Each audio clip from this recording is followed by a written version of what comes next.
एक और Gen Z protest शुरू हो चुका है। पिछले 10 दिन से ज्यादा का वक्त हो गया है और जेंजीज का ये प्रोटेस्ट लगातार चल रहा है। हालांकि इस पर किसी की नजर नहीं पड़ रही क्योंकि यहां पर किसी भी तरह की कोई राष्ट्र विरोधी गतिविधि नहीं हुई है और इतिहास गवाह रहा है कि जब जब आगजनी हुई, जब जब गाड़ियों को फूंका गया, पुलिस कर्मियों को निशाना बनाया गया, हिंदू विरोधी बातें की गई, राष्ट्र विरोधी बातें की गई, तब तब उस मंच पर बहुत सारे लोगों का जमावड़ा लगा है और ऐसे विरोध प्रदर्शनों को लाइमलाइट मिली है। लेकिन अफसोस, झारखंड के इस जेंजीज प्रोटेस्ट में ऐसा कुछ भी नहीं हो रहा और इसीलिए कोई इसकी तरफ नहीं देख रहा। लेकिन एनएमएफ न्यूज आपको एक एक तस्वीर दिखा रहा है। नमस्कार, आप देख रहे हैं एनएमएफ न्यूज, आपके साथ मैं हूं नम्रता चौधरी। छात्रों की आवाज हेमंत सोरेन सरकार तक जानी चाहिए। छात्रों की आवाज केंद्र की मोदी सरकार तक जानी चाहिए। छात्र जिस तरीके से प्रोटेस्ट कर रहे हैं, उनकी मांगे क्या हैं, वो सुनी जानी चाहिए और आगे से कोई भी पेपर लीक ना हो, कोई भी नौकरी में धांधली ना हो, कोई भी ऐसा मामला सामने ना आए जिसकी वजह से देश के भविष्य कहे जाने वाले स्टूडेंट्स पर आंच आए, ऐसी उम्मीद की जा रही है। अब आपको इस प्रोटेस्ट से जुड़ी एक बड़ी अपडेट देते हैं। कॉकरोच जनता पार्टी से लगातार सवाल पूछे जा रहे थे कि झारखंड में जो स्टूडेंट्स का प्रोटेस्ट चल रहा है उसका समर्थन आप कब करेंगे। अब तक कोई भी टिप्पणी नहीं आई थी, लेकिन अब खबर मिल रही है कि सीजेपी वाले अभिजीत दीपके झारखंड के इस प्रोटेस्ट में इंटरेस्ट ले रहे हैं। उनका यह भी मानना है कि वो इस प्रोटेस्ट में आएंगे और स्टूडेंट्स का साथ देंगे, लेकिन कब तक ये किसी को नहीं पता। हिंदुस्तानी भाव जैसे ऐसे एक्ट्रेस हैं, ऐसे कलाकार हैं जो इस प्रोटेस्ट में आए स्टूडेंट से बात कर रही हैं। मतलब धीरे धीरे सही, लेकिन रांची में जिस तरीके से ये प्रोटेस्ट हो रहा है, इसको अब हल्का हल्का लाइमलाइट मिलना शुरू हो गया है।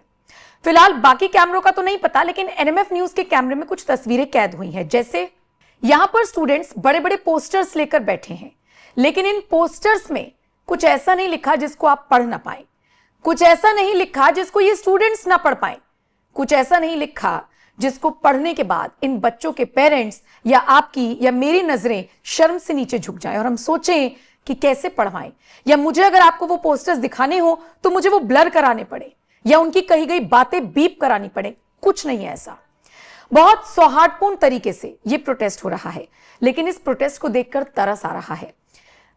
बारिश में भीग रहे हैं बच्चे, अगले दिन मौसम बदल जाता है, तेज धूप है तो उस धूप में बैठे हुए हैं, रात को अपनी पढ़ाई करते हैं टॉर्च जला जलाकर मोबाइल की, और दिन में प्रोटेस्ट करते हैं। इनके पोस्टर्स पर लिखा है कि इनको सिर्फ न्याय चाहिए, इनको सिर्फ भरोसा चाहिए, इनको सिर्फ एक मजबूत तंत्र चाहिए जो इन्हें आश्वस्त कर दे कि इनका पेपर अगली बार से लीक नहीं होगा। जिन्होंने पेपर दिया, जो अब तक नौकरी का इंतजार कर रहे हैं, उसमें धांधली नहीं होगी।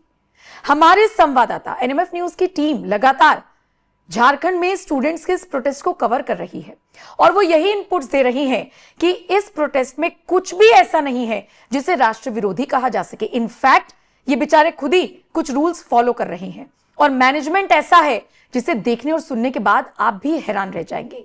यहां पर साफ तौर पर कहा गया है कि सब छात्र बराबर हैं, किसी एक को चेहरा बनाकर आगे नहीं किया जाएगा, यानी कि कोई भी स्टूडेंट यूनियन उसका कोई फेस नहीं होगा।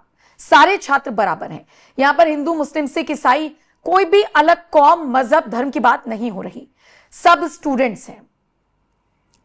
यहां पर यह भी रूल रखा गया है कि कोई भी अमर्यादित भाषा का इस्तेमाल नहीं करेगा। यहां सिर्फ मुद्दों की बात होगी। कोई भी राजनीतिक तौर पर, धार्मिक तौर पर, मजहबी तौर पर या फिर जातिगत टिप्पणी नहीं करेगा।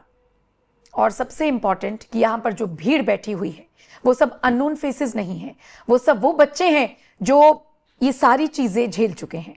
अब बिजली कड़के, बारिश आए, अंधेरा हो जाए, तूफान आ जाए, इनके तंबू उखड़ जाए। पहली बात तो इनको तंबू गाड़ने की परमिशन ही नहीं मिल रही थी। जैसे तैसे परमिशन मिली तो कुछ अधिकारी लोग आ गए कि इस तंबू को हटाइए। जैसे तैसे एनएमएफ न्यूज के कैमरे पर वो सारी लड़ाइयां पत्रकार ने भी लड़ी और स्टूडेंट्स ने भी लड़ी। फिर इनको तंबू लगाने की परमिशन दी गई है। वो तंबू उखड़ रहे हैं, नहीं उखड़ रहे, बेचारे अपने दम पर सब कुछ कर रहे हैं। और इसीलिए मैंने कहा कि इन छात्रों को देखकर अब तरस आ रहा है। अब सवाल यह है कि सीजेपी का साथ मिलने की बात तो सामने आ रही है, लेकिन राज्यव्यापी ये आंदोलन क्या देशव्यापी बनेगा? क्या दिल्ली के जंतर मंतर जैसा बनेगा?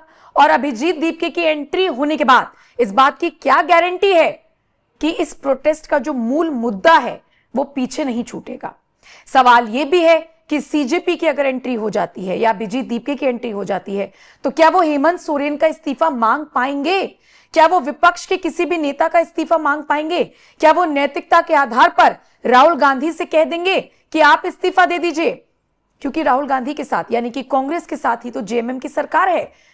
अच्छा, उसके अलावा अखिलेश यादव जो पेपर लीक उत्तर प्रदेश चिल्ला रहे हैं, झारखंड में वो क्यों नहीं डिंपल यादव को या अपना कोई डेलीगेशन या समाजवादी पार्टी का कोई और सांसद भेज रहे हैं? सवाल बहुत सारे हैं, लेकिन फिलहाल सीजेपी की एंट्री के बाद क्या कुछ बदलेगा इस प्रोटेस्ट में, ये देखने वाली बात होगी। फिलहाल तो ग्राउंड जीरो से हमारी टीम जो आपके लिए विजुअल्स, जो तस्वीरें भेज रही है वो हम लगातार आपको दिखा रही हैं। इसी कड़ी में हम आपको दिखाते हैं एक ऐसे किन्नर को जिसने इस मंच से आकर 50,000 रुपए की राशि अपने पास से दे दी। जो काम राहुल को करना चाहिए, अखिलेश को करना चाहिए या हेमंत सोरेन को करना चाहिए, वो एक किन्नर ने आकर कर दिया।